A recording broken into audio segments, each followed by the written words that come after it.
আজকে national press day. প্রথমত আপনাদের আন্তরিক শুভেচ্ছা।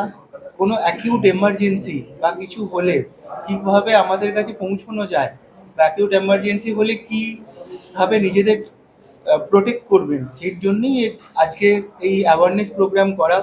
উইথ ইসিজি একটা খুব বেসিক ছোট টেস্ট, যেখানে আমরা হার্টের অনেক কিছু দেখতে পারি। হার্টের রিদম দেখতে পারি, হার্টের কোনো অ্যাকিউট অ্যাবনর্ম্যালিটি আছে কি না সেটা দেখতে পারি। অনেক সময় হয়, আমরা দেখেছি যে হয়তো কোনো দিন আগে বুকে ব্যথা হয়েছিল, গ্যাসের ব্যথা বলে ইগনোর করে গেলেন, তারপরে দেখছেন তাদের আস্তে আস্তে হার্টের সিমটমসগুলো শুরু হলো। এই সাইলেন্ট যে কার্ডিয়াক ডিজিজগুলো, এই ডিজিজগুলো মূলত ইয়াং জেনারেশন, ডায়াবেটিক পেশেন্ট এবং এল্ডারলি, মানে মোর দেন 60 ইয়ার্সে পাওয়া যায়।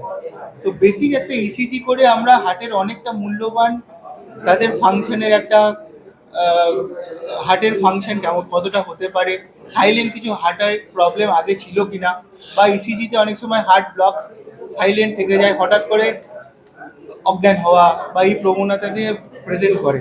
তো এই মূল্যবান ছোট্ট একটা ইসিজি টেস্ট করে আমরা অনেক কিছু হার্টের ধরতে পারি, আর ভবিষ্যতে তাদের যে প্রবলেমগুলো হতে পারে বা কী কী তারা খেয়াল রাখবেন সেই নিয়ে আমরা অনেকটাই তাদের সাজেস্ট করতে পারি। আমার নাম ডক্টর মৈনাক চ্যাটার্জি।